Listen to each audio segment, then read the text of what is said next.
여러분 아직 살아계심에 감사합니다. 예, 저희 교회 성도님들, 자녀들 또 성도님들 중에서도 코로나 확진을 피할 수는 없죠. 그래서 많은 또 소식 들리고 또 놓고 기도하고 있습니다. 서산도 많이 확진되고 있어요. 요즘 기도할 제목들이 많은 것 같습니다. 전염병도 문제인데, 전쟁이 일어났고 딴 나라 얘기 같지만 지금 갈등은 점점 심화되고, 그리고 이것이 자칫 잘못하면은 이제 도화선이 돼가지고 전 세계가 전쟁에 휘말릴 수 있다는 것을 우리는 압니다. 여러분, 전쟁 나면 예배 못 드립니다. 전쟁 나면 여러분 평생 일군 땅, 토지, 기업 다 날아갑니다. 가족, 특별히 자녀들의 미래 어둡습니다. 여러분 기도해야 됩니다. 이번에 산불이 크게 났어요. 참 안타까운 이유지만 그로 인해서 집을 잃고 또 생명을 잃고, 아직 날씨가 추운데 밖에서 밤을 지새야 하는 그분들의 마음을 생각하면은 참 좀 그렇습니다. 여러분, 근데 이와 같은 때는 성경에 이미 다 나와 있습니다. 이 날은 올 것임을 예수님께서는 예언하셨고, 예수님이 오실 날이 가까울수록 이와 같은 현상은 갈수록 더 심화될 것을 우리에게 약속하셨습니다. 마가복음 13장 8절을 보니까 예수님이 오실 때 이와 같은 일이 있을 거라 약속하셨어요. 함께 읽어볼까요? 민족이 민족을, 나라가 나라를 대적하여 일어나겠고 곳곳에 지진이 있으며 기근이 있으리니 이는 재난의 시작이니라. 그러니까 나라 간에 전쟁이 일어나고 또 여러 자연 재해가 있고, 이게 지진으로 말해 주는 것이죠. 기근이 있고, 이것은 재난의 시작이다. 그러니까 예수님은 우리를 구원하기 위하여 이 땅에 오신 하나님의 아들이십니다.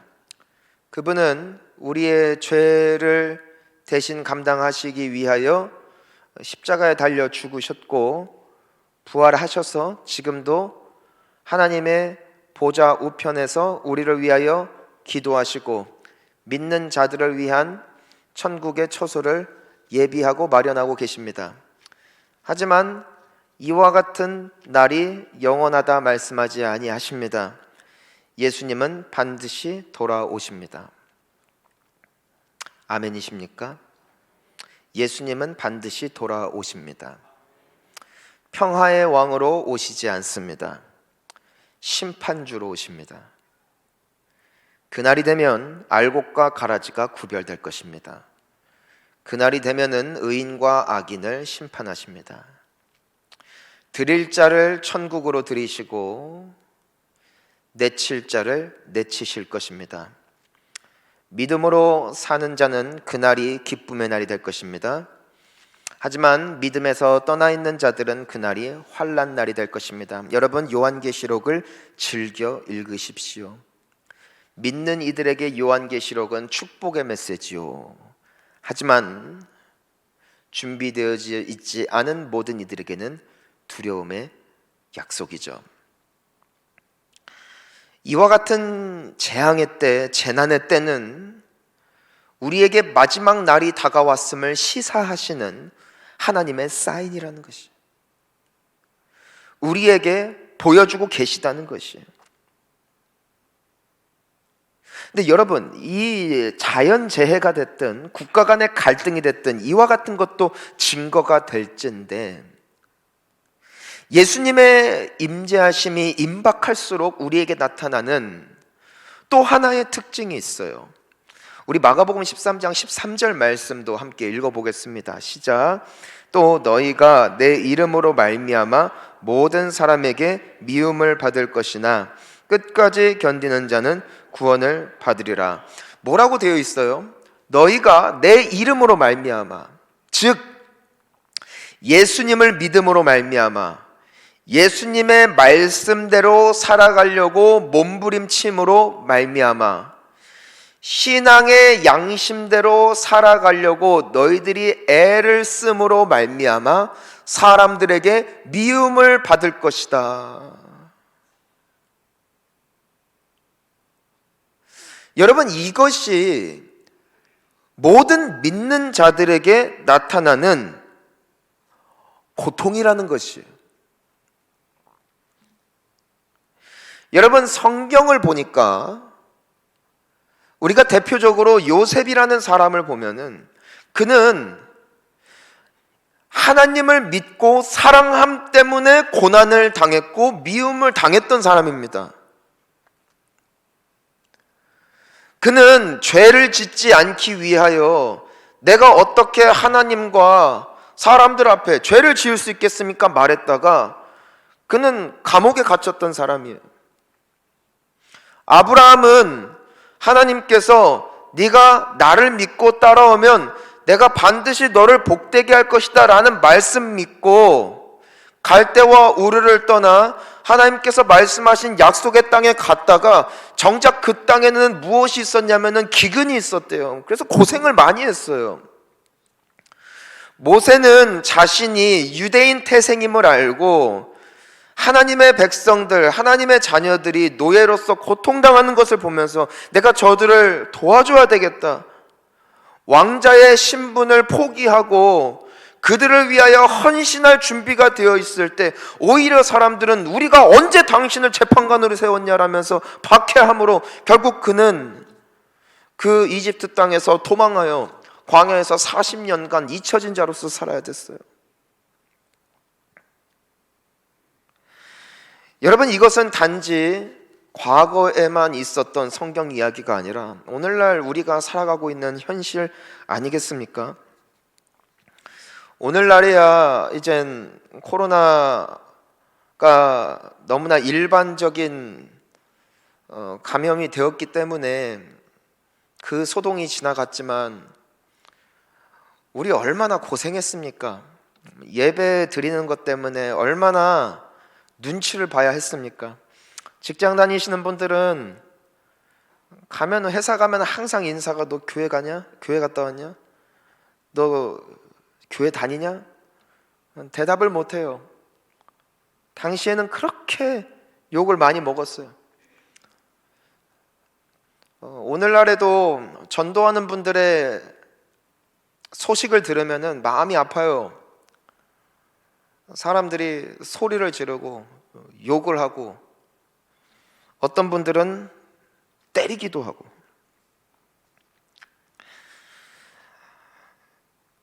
저희 교회에 예배 드리는 분들 중에 배우자의 반대가 너무 심해가지고 몰래 예배 드리는 분들이 있어요. 몰래. 저희 교회에 어느 집사님 계시는데 항상 교회 뒤편에 이렇게 앉아서 예배 드리시다가 가끔 전화기 들고 사삭 나가요. 그리고 들어와서 긴장하면서 앉았다가 또 사삭 나가고. 교회 간 거 걸리면 죽으니까 잠깐 마트 다녀온다고, 잠깐 친구 만나고 온다고. 전화 안 받으면 또 오해할까 봐 그렇게 예배 드리는 분들이 계세요.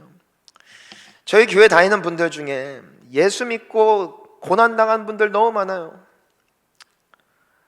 예수님 믿기 전에는 제사를 드리는 게 너무나 평범한 가정의 일상이었다는 것인가? 명절은 그냥 제사 드리는 날이에요. 하지만 내가 예수님을 믿은 뒤로 제사는 귀신에게 절하는 것이니까 그 모든 영혼은 하나님 품에 있거나 영벌에 있는 것을 내가 알고 내가 하나님을 믿으니까 내가 절하면 안 되겠다 해서 친척들 앞에서 나는 교회 다녀서 안 된다고 할 때 그들이 겪어야 했던 박해와 핍박 말로 다 할 수가 없습니다. 최근에 우리 장로님들과 같이 교제를 할 때 그런 말씀들을 하세요. 교회 다니고 친구들이 다 없어졌대요. 교회 사람들밖에 안 남았대요. 예전엔 같이 술도 한 잔 기울이고 주말에 같이 낚시도 가고 산도 가고 놀러도 다니고 하니까 주변에 친구들이 많이 있었는데, 교회를 다니면서 내가 그렇게 살면 안 되는 거구나, 예수님을 믿는 것은 내가 그렇게 살면 안 되는 것이었구나 깨닫고, 그때부터 술자리에 안 나가기 시작하고, 처음에는 가서 잔만 받아놓고 오늘은 안 마실래 하다가 그 자리도 불편해지니까 더 이상 갈 수 없게 되고, 예전에는 주말 되면은 가족끼리 또 친구들끼리 다 놀러 다니고, 또 토요일부터 일요일까지 뭐 1박 2일도 다니고 금요일부터 2박 3일도 다니고 거칠 것이 없었는데, 예수님을 믿게 되면서부터 내가 예배가 소중하고 하나님이 나에게 어느샌가 가장 귀한 분이 되었기 때문에 그 모든 것들을 포기하게 되어지면서, 때로는 원성도 사고 원망도 사고, 때로는 자녀들도 친구들은 다 놀러 다니는데 왜 우리 집은 그렇게 하면 안 되냐고 말할 때 참 가슴 아파하는 많은 분들이 계시다는 것이죠. 여러분, 오늘 본문 말씀 팔복의 마지막 복입니다. 오늘 10절 말씀을 우리 다시 한번 읽어볼까요? 10절 말씀 시작. 의를 위하여 박해를 받은 자는 복이 있나니 천국이 그들의 것임이라. 여러분, 의를 위하여 박해를 받는다는 것은 내가 단순히 살면서 어려움을 당한다는 것을 말하는 것이 아니에요. 내가 예수님을 사랑하기 때문에, 나의 신앙관 때문에, 나의 믿음 때문에 사람들에게 욕을 먹고 때로는 오해를 받고 박해를 받게 되어지는 모든 사람들을 통틀어 의를 위하여 박해받는 자들이라 일컫습니다. 하나님을 사랑하기 때문에 때로는 재밌게 노는 것도 포기하고, 하나님을 사랑하기 때문에 내가 조금만 타협하면은 내 손에 쥘 수 있는 그 수많은 이익들을 포기하고, 내가 조금만 타협하면은 바로 승진을 할 수 있는데, 내가 예수님을 사랑하는 선한 양심 때문에 그 기회를 마다하게 되어지는 모든 자들은 복이 있다는 것이. 어떤 복이 있다는 것입니까? 천국이 그들의 것이다. 여러분, 천국은 누가 갈까요? 예수님이 왕 되신 이들이 가는 곳이 천국입니다. 내가 예수를 알기 전에는 사람이 나의 왕입니다. 명예와 칭찬과 부와 재물이 내가 따르는 가장 중요한 이유가 됐습니다. 그것을 위해서라면 무엇이든지 했다 이거예요. 사람들이 나를 좋아할 수 있다면, 칭찬받을 수 있다면, 사랑받을 수 있다면 그까짓 거 다 할 수 있었다 이거예요. 하지만 내가 교회를 다니게 됐어요. 내가 하나님을 믿게 됐어요. 내가 이제는 세상이 왕이 아니라 예수님 당신이 나의 구원자이시고 당신이 나의 주인이십니다 고백하는 자들, 교회를 다니기 때문이 아니라 내가 예수를 믿고 의지하고 그분이 나의 전부가 되어진 인생이 예수님을 주인으로 영접한 자들에게서 나타나는 특징이요, 그들은 하나님의 자녀가 되는 것입니다. 여러분, 천국은 교회를 다니면 가는 곳이 아니요, 예수가 나의 주인이실 때 가는 곳입니다.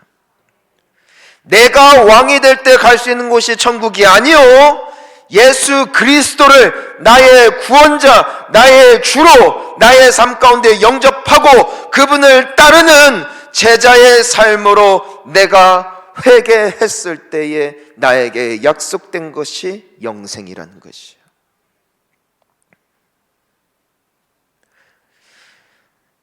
요한복음 15장 18절과 19절 말씀을 보면은 때문에 이렇게 기록이 돼 있죠.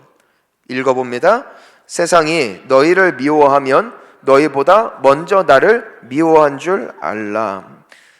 너희가 세상에 속하였으면 세상이 자기의 것을 사랑할 것이나 너희는 세상에 속한 자가 아니요 도리어 내가 너희를 세상에서 택하였기 때문에 세상이 너희를 미워하느니라. 여러분, 세상의 가치는 너무나 단순해요. 이 세상이 전부인 거예요. 돈이 최고예요. 명예가 최고예요. 내 개인의 만족이 최고라고요. 이것이 세상의 가치예요. 나 역시도, 우리 역시도 한때에는 그 가치를 조차 살았다는 것이요. 자녀가 최고고, 성공이 최고고, 돈이 최고고, 부와 명예가 최고였던 인생을 우리 또한 살아냈다 이것이에요. 하지만 우리는 빛을 보았어요. 그것이 소망이 아님을 알게 됐어요. 진정한 행복과 인생의 만족은 그 세상이 주장하는 것에 있는 것이 아니라 예수 안에 있음을 믿고 그분을 영접한 자들, 그들이 우리인 줄 믿습니다. 때문에 가치가 바뀌었어요. 예전에는 돈만 벌 수 있다면 무엇이든지 했어요. 내가 사람들에게 인정만 받을 수 있다면 무엇이든지 했어요. 세상과 함께 손을 잡고 본능을 따라, 사람들의 주장을 따라 흘러가는 인생을 살았어요. 하지만 이제 내 안에 예수님이 계시는 거예요. 내 안에 어느샌가부터 점점점 세상의 명예와 축복을 사랑하는 마음보다 예수님을 사랑하는 마음이 더 커져가기 시작한 거예요. 이들이 성도입니다. 이들이 성도예요.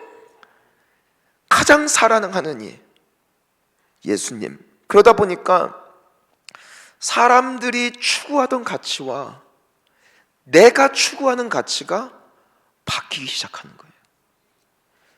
예전에는 그들과 함께 말을 섞고 같이 교제를 해도 거칠 게 없어요. 왜냐하면 같은 세상에 속한 사람들이었으니까. 하지만 이젠 불편한 거예요. 어떤 이슈에 대해서 말할 때에 우리는 어느샌가 누군가에 대하여 험담하고 헐뜯고 욕하는 것이 예전에는 자연스러웠던 내가 불편해지기 시작하는 거예요. 최근에 어느 집사님은 그런 말을 해요. 내가 예수님을 차라리 믿기 전에는 돈을 잘 벌었다는 것이에요. 물론 모든 자영업자분들이 그러진 않겠지만 이 자영업자분들 중에서도 또 일을 하는 분들 속에서도 나름대로 약간의 비법을 가미하면, 그러니까 아마도 뭐 세금 같은 부분이겠죠? 혹은 정직에 대한 부분이겠죠? 그렇게 하면은 돈을 훨씬 잘 벌 수가 있는 거예요. 그러니까 돈을 잘 벌었어요. 근데 교회를 다니면서 예배를 드리다가 은혜를 받고 하나님을 사랑하게 되고 예수님을 내 마음에 모시면서부터 어느샌가 예전에는 너무나 아무렇지 않게 저질렀던 그 범법 행위가, 위법 행위가 아니 사실 드러나지도 않아. 아무도 몰라. 나만 안다고 그냥 서로 알아도 눈 감아주고 아웅 하는 거라고요. 그런데 하나님 앞에 자꾸 마음이 불편한 거예요. 마음이 찔리는 거예요. 내가 예수님을 사랑하는 사람인데, 예수님이 나의 주인이신데 내가 정말 이렇게 사는 것이 맞을까? 하면서 이분이 그와 같은 행위들을 하나씩 포기하기 시작하는 거예요. 결과적으로 어떻게 됐을까요? 복을 받으면 얼마나 좋아. 결과는 가세가 기우는 거예요. 수입이 줄어드는 거예요. 그러니까 배우자가 이 사람 교회 가서 망했다고, 우리 집. 멀쩡한 새끼 교회 보냈다가 완전 바보 멍청이가 됐다고. 명절만 지나면은 눈물 흘리면서 찾아와요. 이번에 또 욕먹었다고, 너무 힘들다고, 나 어떻게 하면 좋겠냐고.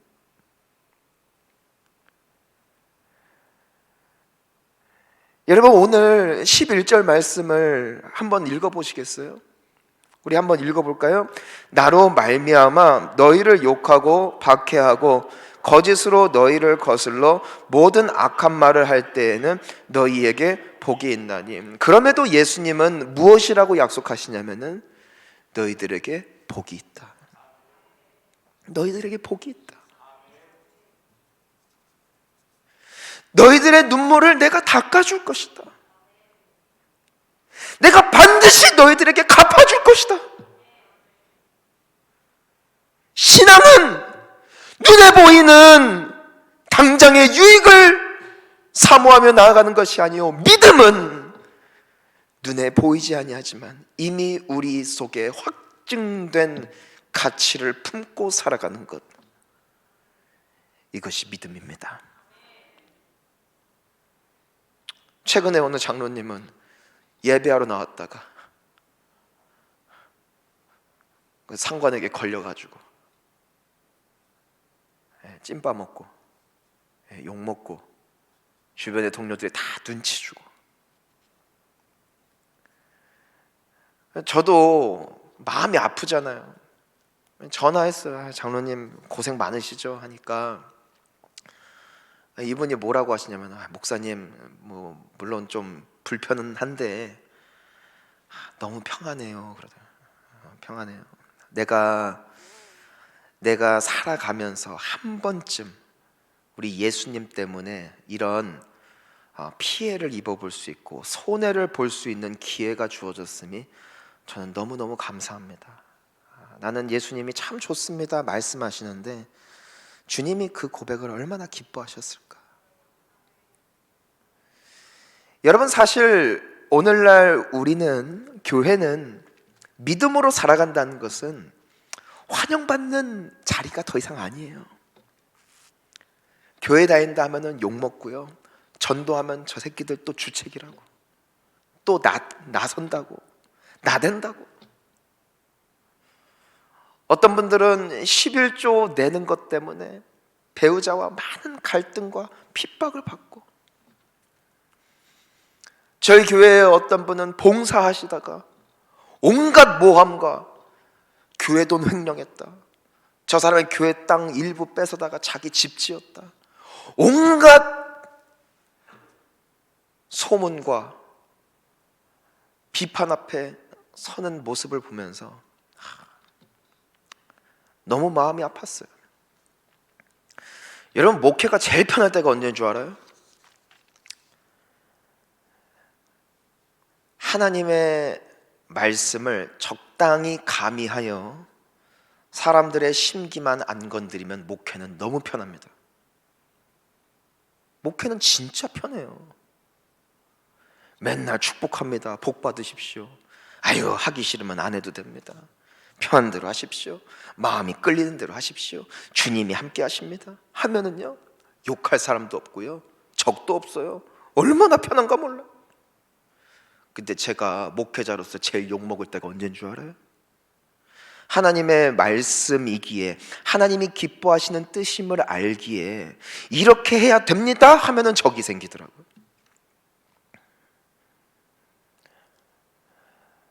여러분, 우리 다 알죠? 원로 목사님도 욕 많이 먹었죠? 욕 많이 먹었어요.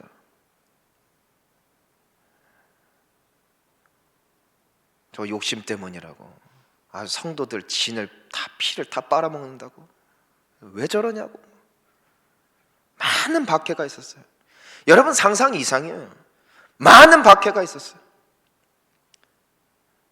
하지만 왜 끝까지 갔을까? 내게 가장 소중한 분은 예수니까. 그분이 기뻐하시는 일이라면 내가 욕을 먹을 테니 주님은 영광 받으십시오. 여러분, 신앙은 그런 거예요. 사람이 아니라 주님을 기뻐 기쁘시게 하는 자가 성도인 것이에요. 그것이 구원받은 모든 자들에게서 나타나는 특징이다. 때문에 주님은 약속하세요. 의를 위하여 박해받는 자는 복이 있다. 왜냐하면 저들은 천국의 소유권자임을 이미 드러내고 있기 때문이라는 것이죠.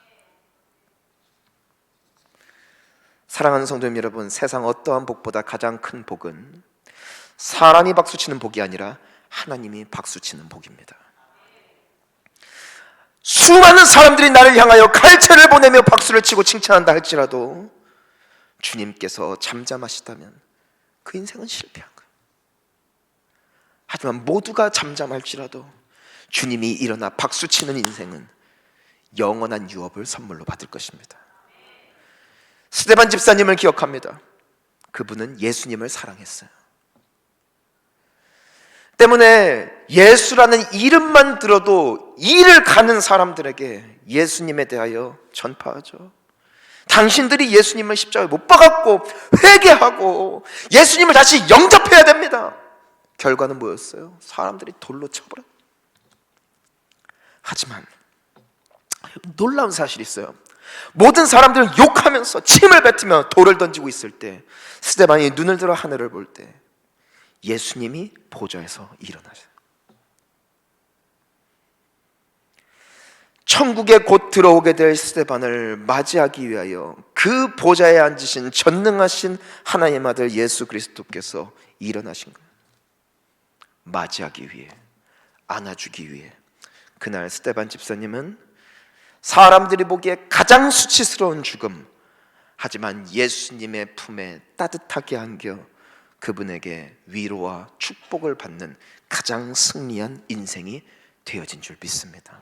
여러분, 이게 성도요, 이게 신앙입니다.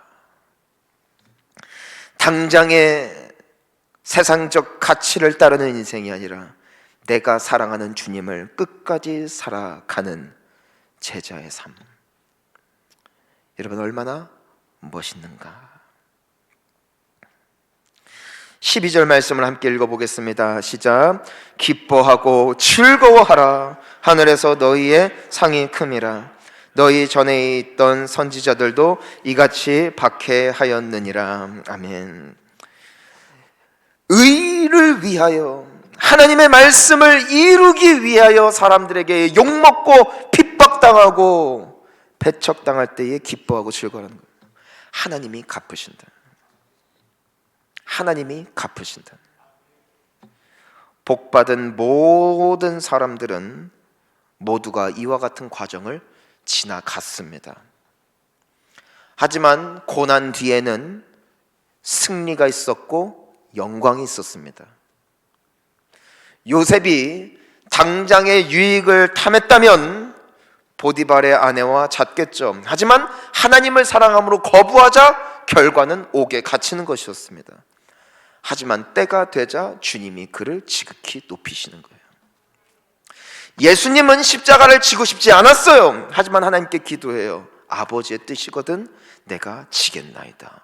십자가를 지셨을 때는 다 도망갔어요. 수치의 자리였어요. 욕먹는 자리였어요. 하지만 하나님의 영광을 위하여 끝까지 십자가를 인내로 지고 가시자 그분에게 찾아온 복은 부활이요 영생이요 생명이었다.